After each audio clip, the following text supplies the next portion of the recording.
Imagine só, uma conversa casual com um vizinho, um daqueles encontros rápidos que a vida nos presenteia, acaba revelando um segredo milenar capaz de mexer com a cabeça de qualquer um.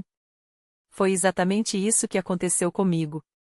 Dois irmãos gêmeos moram ao lado, e um deles, sempre viajando a trabalho, cruzou meu caminho numa daquelas tardes em que o universo parece conspirar a favor de descobertas inesperadas. Entre um assunto e outro, ele me pergunta, sobre o que você conta histórias?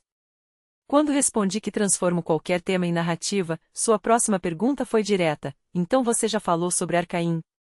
Confesso que, no primeiro segundo, minha mente desenhou uma imagem de Atlântida emergindo das águas, tão distante e misterioso quanto.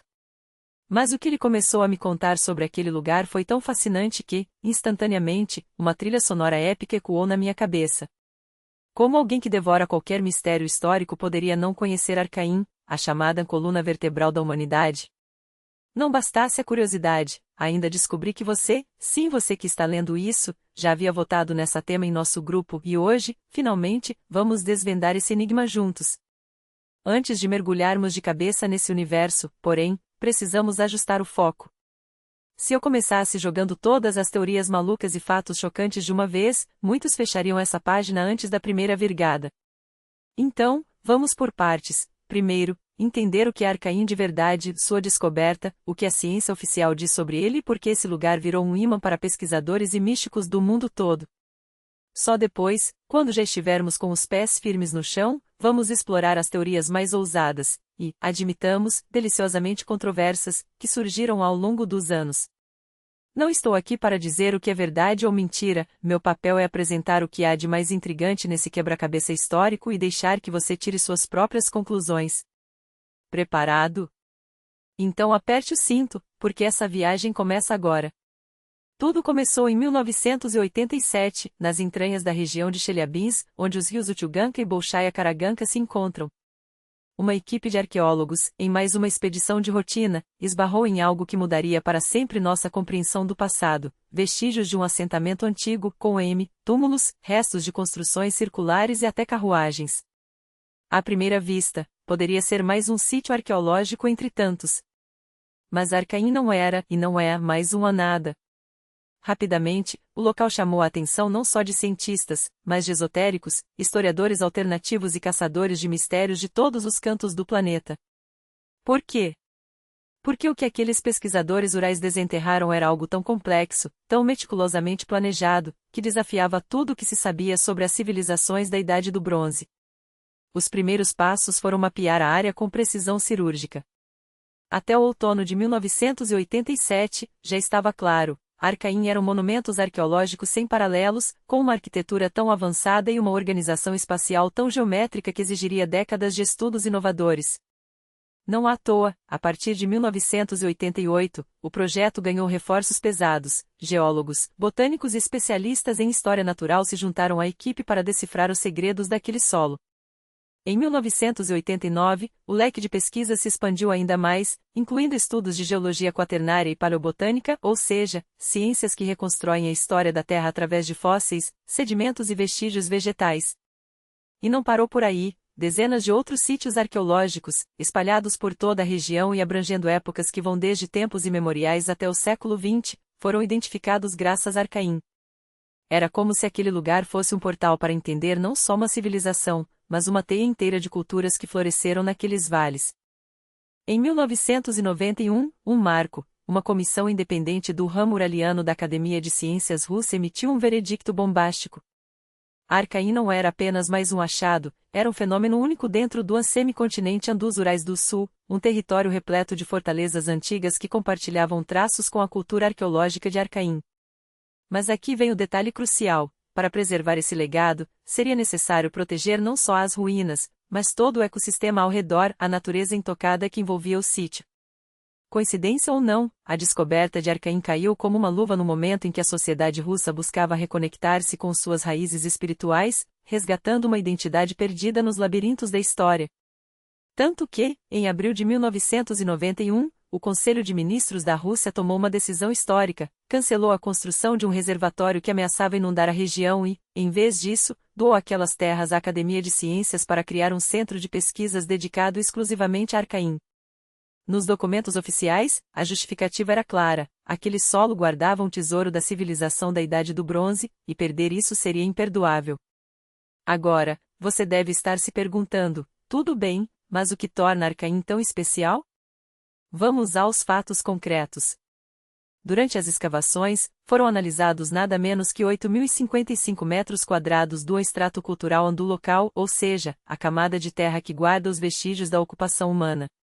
Isso representa quase metade da área noroeste do sítio. Graças a técnicas geofísicas avançadas, conseguiram reconstruir o restante do complexo, especialmente sua porção sudeste. O resultado: uma revelação que abalou os alicerces da arqueologia euroasiática. Arcaim não era um simples povoado. Era uma obra-prima de engenharia, um projeto tão ambicioso que parece ter sido concebido por mentes brilhantes, décadas à frente de seu tempo. E aqui chegamos à parte que vai fazer sua mandíbula cair. Imagine uma cidade em formato de 2 círculos concêntricos, como um alvo gigante cravado no chão. As muralhas externas, reforçadas por valas pouco profundas e revestidas de tijolos, formavam uma barreira quase inexpugnável. Dentro desse anel, uma segunda parede, mais larga, mais alta, mais imponente, servia como última linha de defesa. No coração do complexo, uma praça circular perfeitamente nivelada, acessível apenas após percorrer todo o perímetro do assentamento, no sentido horário. Sim, você leu certo. Para chegar ao centro, era preciso contornar a cidade inteira em uma direção específica, como se fosse um ritual de passagem. As moradias, por sua vez, eram organizadas em setores radiais, com entradas tanto para a rua quanto para pátios internos, um sistema que lembra, de forma surpreendente, os modernos condomínios. Mas o detalhe que arrebata qualquer um é o sistema de esgoto. A água da chuva que escorria dos telhados das casas externas era direcionada para as valas, enquanto outra parte era coletada em fossos centrais. Tudo isso em plenos 2000 a.C. Os arqueólogos não têm dúvidas: Arcaim não foi construído aos poucos, como a maioria das cidades antigas. Ele nasceu pronto, erguido de uma só vez, como se tivesse sido desenhado em uma prancheta por arquitetos com conhecimentos avançadíssimos. E é aqui que a polêmica começa. Quem eram esses gênios? As teorias se dividem. Há quem afirme que Arcaim não passava de um templo sagrado, usado por povos vizinhos para rituais. Outros juram que aqueles muros abrigaram os ancestrais dos eslavos. Mas a hipótese que ganha mais força e que, confesso, me deixa arrepiado, é a de que Arcaim foi lar dos antigos arianos, migrantes vindos da Índia há cerca de 5.000 anos. Segundo análises genéticas, seriam eles os construtores dessa maravilha. Agora, pergunto: como uma civilização da Idade do Bronze, sem tecnologia moderna, conseguiu erguer algo tão sofisticado? Será que tiveram ajuda, de fora? Sim, eu sei, soa como enredo de filme de ficção, mas não custa considerar todas as possibilidades, não é mesmo? E tem mais: os arianos que ali viveram teriam se dividido em 2 ramos. Um deles, a linha ocidental, seria nada menos que os antepassados diretos dos eslavos e, consequentemente, do povo russo. A outra parte teria empreendido uma jornada épica, rumo a... Bem, isso é história para outro dia. Por enquanto, fique com essa pergunta: e se Arcaim não for apenas um sítio arqueológico, mas uma peça-chave para entender de onde viemos? E se, sob aquelas ruínas, estivessem enterrados segredos capazes de reescrever tudo o que sabemos sobre nossas origens? Pense nisso. E, enquanto reflete, não se esqueça: a história está apenas começando. Há cerca de 4.500 anos, um povo enigmático rumou para leste, fixando-se nos Urais, e foi ali, entre colinas e estepes infinitas, que ergueram Arcaim. Uma cidade-fortaleza que, por apenas 1 século e meio, pulsou com vida intensamente, até ser consumida por um incêndio devastador. Depois? Silêncio. Seus habitantes partiram, deixando para trás não apenas ruínas, mas um quebra-cabeça que desafia a lógica. Para onde foram? E por que, após dominar técnicas avançadas de metalurgia, arquitetura e até sistemas de drenagem urbana, abandonaram tudo de uma hora para outra? As escavações revelaram mais do que pedras e cerâmicas. Elas exumaram mistérios. Um deles, o túmulo de um bebê, enterrado dentro das próprias muralhas da fortaleza, privilégio reservado, aparentemente, a uma linhagem nobre.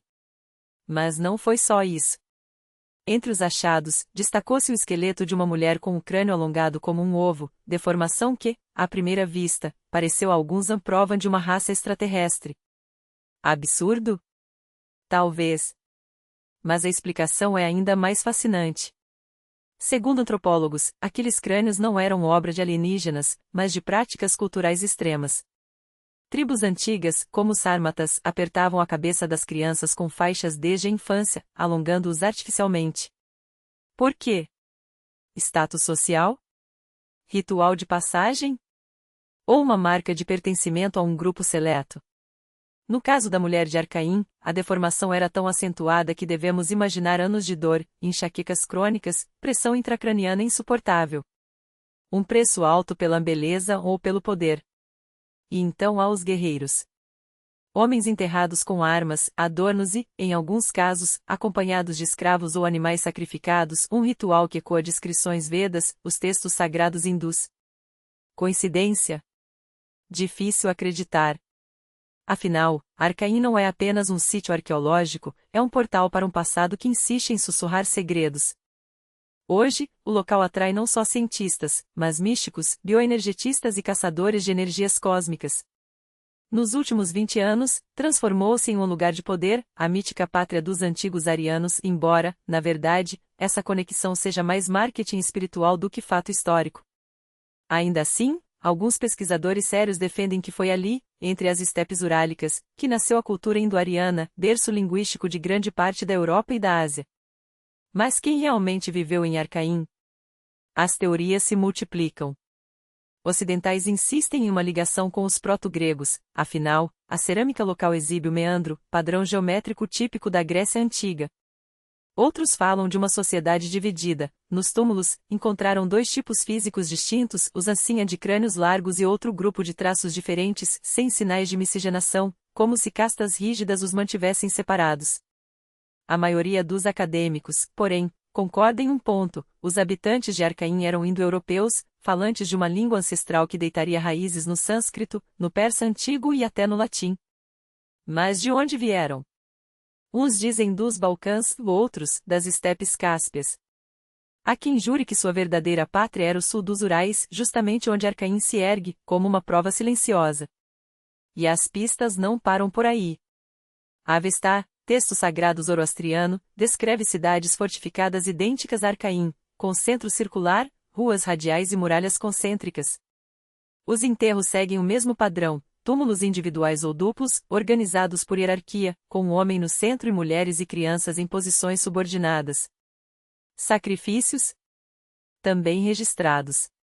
Tudo isso sugere um sistema social complexo, quase militarizado, onde cada detalhe tinha um significado cósmico. As reconstruções faciais dos moradores de Arcaim revelam rostos europeoides marcantes, narizes retos, testas altas, olhos grandes e expressivos. Altos, a princesa encontrada media 1,80 metros, uma giganta para a época. Vestiam-se com túnicas curtas bordadas, cintos metálicos e chapéus cônicos que lembravam coroas. As mulheres usavam adornos dourados nos cabelos, trançados com tubos de metal, e saias que mal cobriam os joelhos. Cores vibrantes, vermelho, azul, amarelo, dominavam seus trajes, com padrões que nada tinham a ver com os motivos iranianos da época. O símbolo mais recorrente? A swastika solar, não a cruz gamada distorcida pelo nazismo, mas um antigo emblema de energia e movimento, encontrado desde a Índia até a Escandinávia. E o meandro grego, mais uma vez, aparecendo lado a lado com ele. Coincidência? Ou prova de que Arcaim era um cruzamento de culturas? A verdade é que, apesar das teorias, ninguém tem certeza absoluta. Os arianos de Arcaim, se é que eram arianos, pertenciam a um ramo oriental, mais ligado aos povos iranianos do que aos eslavos. Mas e se alguns ficaram?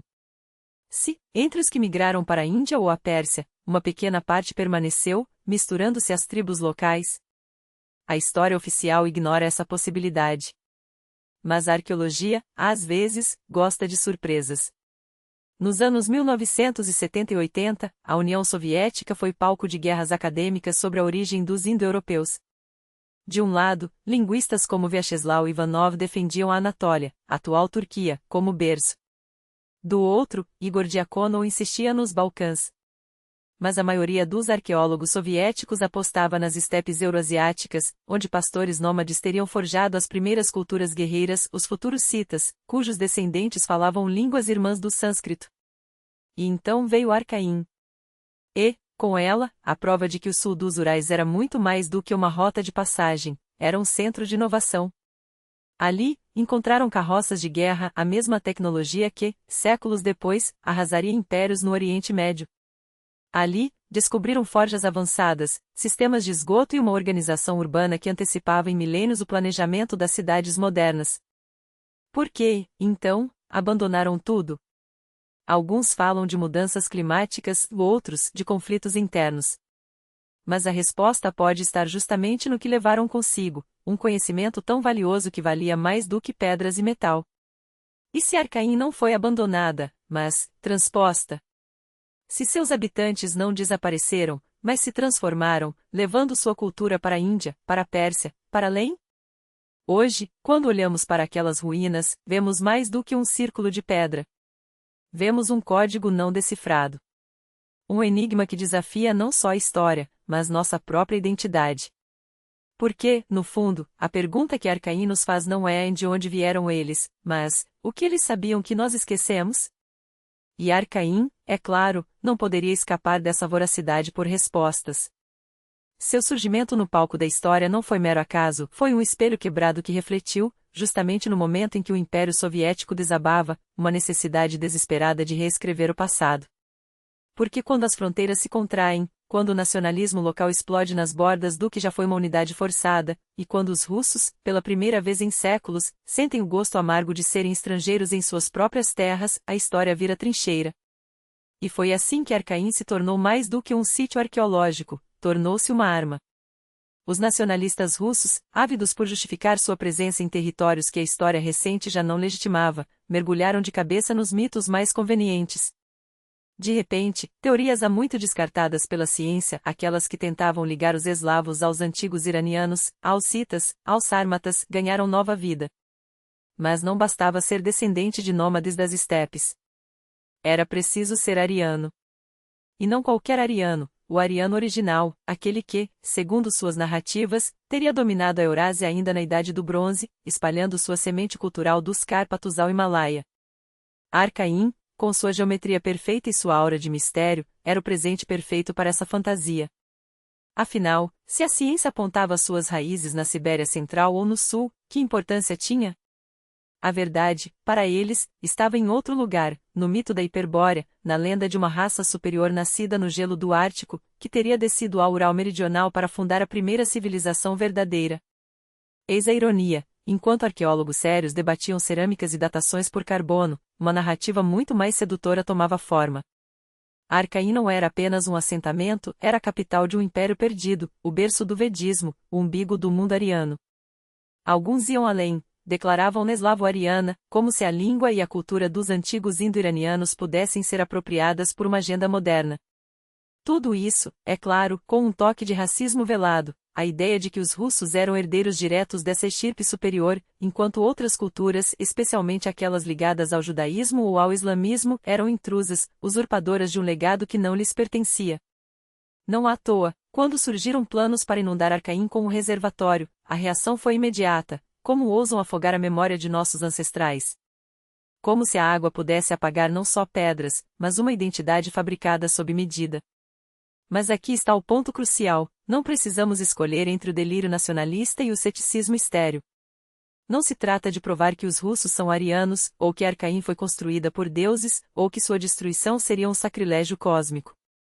Trata-se de algo muito mais simples e, paradoxalmente, muito mais profundo, olhar para aquelas ruínas e perguntar não onde quem elas são, mas ao que elas nos dizem. Porque quando nos apegamos a uma única narrativa, seja ela científica, mítica ou ideológica, fechamos as portas para o que há de mais fascinante, a possibilidade de que Arcaim seja, ao mesmo tempo, tudo e nada do que imaginamos. E é nesse espírito que devemos nos aproximar do que vem a seguir. Porque quando você sobrevoa Arcaim de helicóptero e vê aqueles 2 círculos gigantescos esculpidos na estepe, algo dentro de você para. Não é só a grandiosidade da estrutura, nem a precisão de seus alinhamentos. É a sensação de que aqueles que a ergueram sabiam algo que nós, em nossa arrogância moderna, esquecemos: que o tempo não é linear, que o céu não é apenas um teto, e que uma cidade pode ser, ao mesmo tempo, um templo, um relógio e um portal. Os estudos do astroarqueólogo Konstantin Baistruski nos anos 1990 revelaram o que muitos já suspeitavam: Arcaim não era apenas um assentamento. Era uma máquina cósmica. Seu círculo interno, com raios de 40 e 43,2 metros, a mesma medida exata do anel de Stonehenge, não era coincidência. Ambos os sítios estão na mesma latitude, ambos no centro de vales em forma de taça, separados por 4.000 quilômetros de terra e 4.000 anos de história. Os alinhamentos astronômicos de Arcaim não deixam dúvidas: seus construtores mapearam os solstícios, os equinócios, talvez até os ciclos de Vênus ou da Lua. Eles não estavam apenas morando ali. Estavam medindo o universo. E o que dizer da Avesta e do Rig Veda? No Vidutt, um dos textos sagrados zoroastrianos, há um relato fascinante: Ima, o primeiro rei dos iranianos, um pastor do Tempo Dourado, constrói a primeira cidade por ordem de Ahura Mazda. Não para a guerra, não para a glória, mas para proteger o gado, os homens, a própria terra, das calamidades que viriam, nevascas devastadoras, inundações. E como ele a constrói? Com a terra que pisam seus calcanhares, diz o texto. Ou seja, argila socada, paredes de terra, madeira. Exatamente como Arcaim. Exatamente como um lugar feito para durar não séculos, mas eras, mesmo que seus muros, feitos de tijolos de barro, resistissem a apenas 200 ou 300 anos. O que, entre nós, é mais do que muitas cidades modernas conseguem. Há quem diga que Arcaim foi queimada por seus próprios habitantes. Por quê? As teorias variam: um ritual de purificação? O medo de que inimigos profanassem seus lares? Ou, como sugerem os traços de fogo sem corpos ou utensílios carbonizados, um ato deliberado de despedida? Eles levaram o que podiam carregar: o gado, os objetos sagrados, os conhecimentos e seguiram em frente, rumo a novas terras, novos metais, novas pastagens. Porque civilizações não morrem de repente. Elas se transformam. Se dispersam. Se reinventam. Hoje, Arcaim é muitas coisas para muitas pessoas: um lugar de poder para esotéricos, a pátria dos arianos para nacionalistas, a prova da migração indo-europeia para linguistas, um enigma astronômico para cientistas. Mas talvez seu maior mistério não esteja em suas pedras, e sim no que ela provoca em nós. Porque quando olhamos para aqueles círculos na estepe, não vemos apenas o passado. Vemos um espelho. E a pergunta que ele nos faz é incômoda: se eles conseguiram erguer algo assim há 4.000 anos, o que nós, com toda a nossa tecnologia, ainda não somos capazes de enxergar? Eis que Arcaim não é apenas um sítio arqueológico, é um imã de teorias, um caldeirão onde ferve o sobrenatural com a história, onde a ciência se entrelaça com o misticismo como raízes de uma árvore milenar. E se há um nome que ecoa nesse labirinto de especulações, é o de Mikhail Zadornov, cujo filme Arcaim, O Sol Parado, não apenas reacendeu a chama da curiosidade, mas jogou gasolina nas fogueiras do debate. Com sua verve irônica e um dom para transformar lendas em verdades inconvenientes, ele dispersou mitos como o vento espalha sementes. Algumas germinaram em crenças inabaláveis, outras se perderam no pó do tempo, enquanto arqueólogos, com pincéis e paciência de santos, tentam reconstruir, pedra por pedra, o cotidiano daqueles que um dia chamaram esse lugar de lar. Mas enquanto a ciência escava, os ufólogos observam. E o que vêem? Luzes dançantes no céu noturno, como velas flutuantes em um salão sem teto. Relatos falam de uma atmosfera carregada, onde o ar parece vibrar com uma energia que altera a própria essência das coisas, relógios atrasam ou adiantam sem razão, corações disparam em ritmos anômalos, pressões sanguíneas oscilam como maré sob uma lua invisível. Termômetros enlouquecem: em 5 minutos, o calor pode se transformar em frio cortante, como se alguém brincasse com os controles de um termostato cósmico. E as pessoas? Algumas descrevem uma ansiedade súbita, um pressentimento de que estão à beira de algo, como se o próprio ar sussurrasse segredos que o cérebro humano não está preparado para decifrar. E aqui surge a pergunta que arde como brasas: como uma civilização que floresceu antes de Sumer e da Babilônia, antes das pirâmides do Egito, antes até do amanhecer do Vale do Indo, como esses seres, que habitavam casas de barro e madeira, vestiam peles de animais e comiam alimentos simples, conseguiram alcançar um nível de consciência que hoje nos parece inimaginável? O que eles sabiam que nós esquecemos? Ou, pior, o que perdemos no caminho? Porque a história que nos contam aquela linear, progressista, onde cada era se constrói sobre os ombros da anterior desmorona quando nos deparamos com Arcaim. Aqui, não há evolução. Há um salto. Um abismo entre o que eles eram e o que nos tornamos. Eles, seres de luz que moldavam o mundo físico com uma compreensão quase divina, nós, criaturas atoladas em desejos materiais, cegas para a essência que nos conectava ao todo. Onde está o momento da queda? Quando a humanidade trocou a sabedoria pela sobrevivência, a unidade pelo individualismo, a magia pela mecânica. Por que civilizações inteiras desaparecem sem deixar rastros, como se fossem apagadas por uma mão invisível ou, mais terrível ainda, como se escolhessem se apagar? E então alisai agora a montanha careca, ou Ancha Manca, como a chamam os que acreditam em seu poder. Restos de um vulcão pré-histórico que rugiu há centenas de milhões de anos, um portal natural esculpido por forças que nem a geologia consegue explicar por completo. Não é à toa que os antigos erguiam templos em fraturas da terra, esses lugares respiram. Eles emitem algo, uma frequência, uma energia, uma aura que toca o humano onde ele é mais vulnerável, na alma. Hoje, cada colina ao redor de Arcaim carrega um propósito sagrado. Suba agora Pocaiania, montanha do arrependimento, e o peso das culpas parece se dissolver no vento. Nagora Lyubvi, montanha do amor, casais juram laços eternos, enquanto um bosque masculino ao lado promete atrair almas gêmeas para os solitários. Nos anos 90, os mais devotos até marcavam noites específicas para conceber filhos sob a bênção do lugar como se o próprio solo fosse fértil não só de trigo, mas de destinos. E a noite do solstício de verão? Ah, essa é a apoteose. Quando Arcaim se transforma no epicentro de um êxodo espiritual, e peregrinos de todo o país, e além, acorrem como mariposas à chama. É quando a ciência fecha os olhos e a magia assume o controle. Fogueiras crepitam, corpos dançam em transe, e o ar se enche de promessas sussurradas ao universo.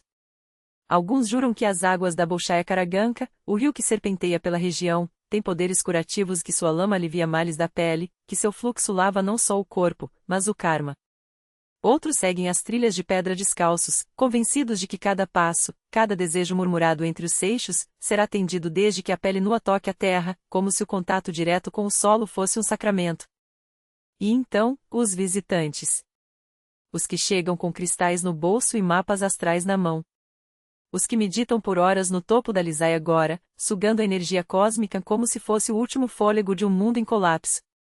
Os neopagãos que, nas noites de Vankupala, 21-22 de junho, saltam sobre fogueiras em rituais de purificação, enquanto o ar vibra com tambores e cantos que ecoam há milênios. Há quem jure que, nessas noites, o véu entre os mundos se torna tão fino que dá para ver eles, os antigos, os guardiões, os que nunca realmente partiram. Mas e os outros relatos? Aqueles que falam de um grande navio estelar vindo de Sírios, que teria feito um pouso forçado em Arcaim por volta de 283 a.C.? Os textos da Rig Veda mencionam estranhos viajeiros celestes, 200 seres de luz que, exilados entre as estrelas, encontraram refúgio naquelas planícies. Os arcaimitas, já enfraquecidos pelo tempo e pelas batalhas, teriam recebido deles não armas, mas conhecimento, uma última centelha de sabedoria antes que a escuridão os engolisse. Quando a nave-mãe voltou para buscá-los, os habitantes de Arcaim fizeram uma escolha: queimar sua cidade. Não por derrota, mas por honra. Melhor reduzir a cinzas do que deixar seu santuário profanado por mãos gananciosas. E assim, dividiram-se, uns rumo à Índia, outros ao Irã e à Suméria, e um último grupo em direção às montanhas do Tibete, levando consigo segredos que, talvez, ainda guardam para serem redescobertos. Claro, tudo isso soa como lenda até você se deparar com os que juram ter visto. Os que sentem, nas entranhas de Arcaim, uma verdade mais antiga que a história escrita. E é aqui que a linha entre mito e realidade se desembaça, porque behind every legend, there is a grain of truth, e behind Arcaim, há um abismo delas. Mas atenção, nem todo brilho é ouro. Nem toda energia é divina. Porque onde há mistério, há também os que o exploram. E se hoje Arcaim é um imã de buscadores, também é um palco para charlatães, para os que vendem promessas em frascos de água energizada ou em cursos de iluminação rápida. A mesma terra que inspira alguns a meditar, inspira outros a lucrar, e a linha entre espiritualidade e negócio, em Arcaim, é tão tênue quanto a névoa da manhã. Então, o que resta? Uma pergunta que ecoa entre as pedras: se Arcaim foi de fato um farol de uma humanidade perdida, um fragmento de um mundo onde o homem e o cosmos dialogavam sem intermediários, o que nós nos tornamos? E mais, o que ainda podemos nos tornar? Porque civilizações não desaparecem sem motivo. Elas se transformam. Ou se esquecem. E Arcaim, com seus círculos perfeitos e suas sombras alongadas, parece nos lembrar, a cada pôr do sol, que o passado não é apenas algo que foi, é algo que espera. Arcaim não é um enigma solitário. É a peça central de um quebra-cabeça muito maior, um território que os arqueólogos, com razão, chamam de a Terra das Cidades. E aqui, mais uma vez, a história nos desafia: como ignorar um fenômeno que, sozinho, reescreve tudo o que pensávamos saber sobre a aurora da civilização? O século XX foi a era das descobertas arqueológicas por excelência. Começou com os palácios minoicos de Knossos, desvendou os segredos das tumbas de Tutmés e Tutancâmon, revelou a grandiosidade de Harappa e Mohenjo-Daro, e escavou as camadas mais profundas da Suméria. Cada achado, uns brilhando em ouro, outros em conhecimento, redefiniu nosso lugar no tempo. Mas entre todos eles, Arcaim e a Terra das Cidades pertencem a uma categoria à parte, não são apenas descobertas, são revoluções silenciosas. Imagine um complexo de 30 fortalezas interligadas, espalhadas por 350 quilômetros de estepe, onde os ventos uivam entre muralhas que antecedem a Troia de Homero em 5 séculos. Estamos falando de uma civilização que floresceu paralelamente às primeiras dinastias do Egito, a Babilônia de Hammurabi, e à cultura minoica do Mediterrâneo e que, no entanto, escolheu um caminho radicalmente diferente. Não eram cidades no sentido que conhecemos. Eram superestruturas, projetadas com uma precisão que desafia a lógica de sua época, muralhas ciclópeas, sistemas hidráulicos avançados, ruas planejadas como circuitos sagrados. Cada pedra, cada ângulo, cada canal de água parece gritar: nós sabíamos algo que vocês esqueceram. E o que sabiam? Que a verdadeira riqueza não está apenas no metal, embora sua metalurgia, baseada nas minas de cobre dos Urais, os tenha tornado senhores da guerra e do comércio. Suas carruagens de batalha, puxadas por cavalos selecionados com uma ciência quase moderna, não só garantiram supremacia militar como revolucionaram a mobilidade humana. Mas o mais surpreendente é o que não fizeram: não ergueram pirâmides para faraós, não construíram zigurates para deuses distantes. Em vez disso, criaram uma sociedade onde o poder não era uma torre, mas uma rede onde decisões eram tomadas pelo coletivo, não por uma elite. Uma civilização sem reis, sem escravos, sem templos opressores. Uma utopia de pedra e fogo, onde a igualdade não era um ideal, mas uma engrenagem funcional. E então, vem a pergunta que arde: por que isso desapareceu? Por que um modelo tão avançado, tão equilibrado entre guerra e paz, entre tecnologia e espiritualidade se desfez nas areias do tempo? Alguns dirão que foi as secas, outros, as migrações. Mas e se a resposta estiver justamente no que sobreviveu? Porque aqui, entre as ruínas da Terra das Cidades, encontramos algo mais valioso que bronze ou ossos, os ecos dos textos mais antigos da humanidade. Arqueólogos, linguistas e historiadores, ao estudar Arcaim, se deparam com um fenômeno único: as descrições dos Vedas e da Vesta, os textos sagrados que fundamentaram o hinduísmo e o zoroastrismo, coincidem, ponto por ponto, com o que vemos no chão. A geografia da Terra das Cidades, a estrutura de suas fortalezas, até os detalhes de suas carruagens e rituais funerários espelham os hinos dos indo-arianos pré-históricos. Não são semelhanças casuais. São provas de que, aqui, entre as estepes do sul dos Urais, podem ter nascido as primeiras palavras da Vesta e do Rigveda, não como livros, mas como memória viva, gravada em pedra e sangue. E isso muda tudo. Porque se Arcaim foi o berço dessas tradições, então não estamos falando apenas de uma civilização perdida. Estamos falando de uma matriz cultural que se ramificou pela Ásia Central, pela Índia, pela Pérsia, e até pelas planícies onde hoje vivem basquires, cazaques e outros povos túrquicos e ugrianos. Uma herança que uniu indo-europeus e nômades das estepes em um único fio mitológico. Hoje, quando falamos em pós-industrialismo ou pós-sovietismo, quando discutimos crises de identidade e colapsos ecológicos, Arcaim nos olha de volta, como um espelho quebrado.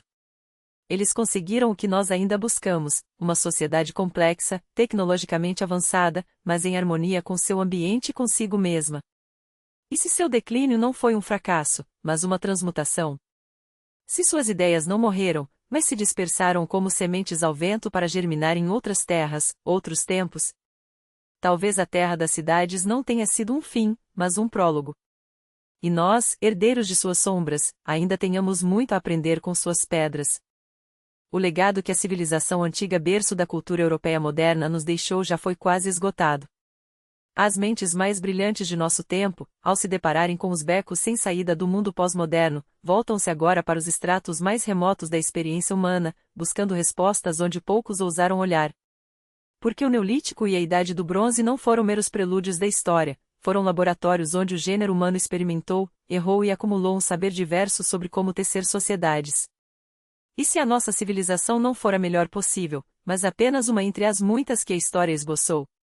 Arcaim, nesse contexto, não é apenas um sítio arqueológico, é um desafio. Ele nos convida a reconsiderar os caminhos não percorridos, a examinar, desde as profundezas dos milênios, os acertos e os desvarios da jornada humana. E, mais do que isso, a questionar se ainda temos coragem para corrigir sua rota antes que seja tarde. Porque a história não é um rio que flui em uma só direção.